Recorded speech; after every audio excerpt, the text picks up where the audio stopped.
नमस्कार बंधुरा रमा कुकिंगे सबाइके स्वागत जानाई। आज आमी तैरी करब भोला भेटकी माछेर झाल।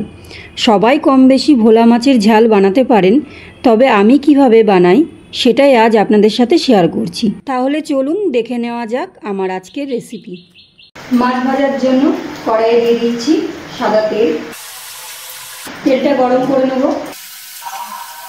तेलटा गरम हये गेছে और এই তেলে আমি অল্প করে একটু লবণ দিয়ে নিয়েছি, তাহলে মাছ ভাজলে নিচে লেগে যাবে না।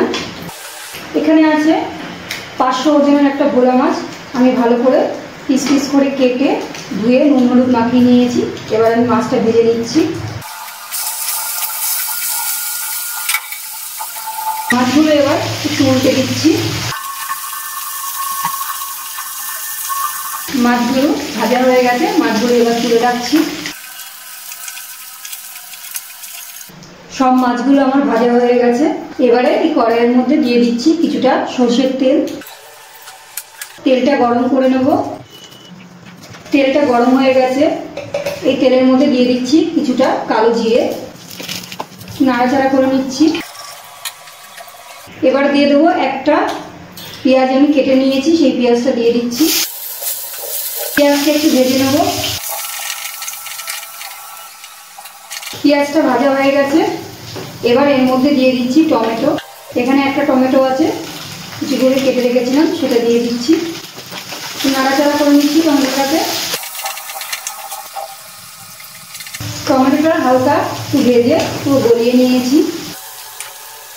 এবার আমি মশলা দিয়ে দেবো। এখানে আছে 1 চামচ সাদা সর্ষে, 1 চামচ কালো সর্ষে আর 1 চামচ পোস্ত আর 6-7টা কাঁচা লঙ্কা আমি বেটে নিয়েছি, সেটা দিয়ে দিচ্ছি। দিয়ে দিচ্ছি মশলার বাটিতে একটু জল, দিয়ে দিচ্ছি হলুদ, দিয়ে দিচ্ছি নুন। এবার সব কিছু ভালো করে কষিয়ে নেব। মশলাটা ভালো করে কষিয়ে নিয়েছি। এবার এর মধ্যে দিয়ে দেবো জল।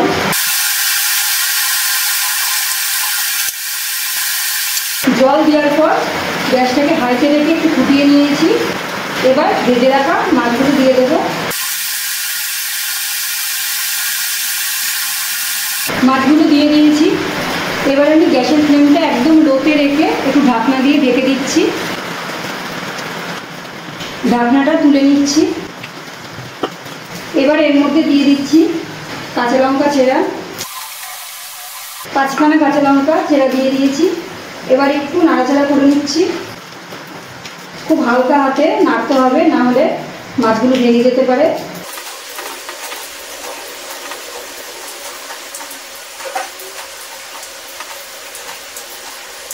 খুব বেশি আমি এটাকে শুকাবো না, একটু ঝোল টাইপের রেখে দেবো।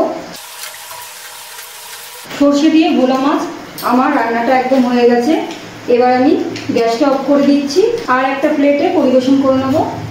তৈরি হয়ে গেল আমার আজকের রেসিপি ভোলা ভেটকি মাছের ঝাল, যেটা কিন্তু গরম ভাতের সাথে খেতে দারুণ লাগে। আমার আজকের রেসিপি কেমন লাগলো অবশ্যই কমেন্ট করে জানাবেন। ভালো লাগলে প্রতিদিনের মতো লাইক করবেন, শেয়ার করবেন, সাবস্ক্রাইব করে পাশে থাকবেন। সবাই ভালো থাকবেন, সুস্থ থাকবেন। ধন্যবাদ।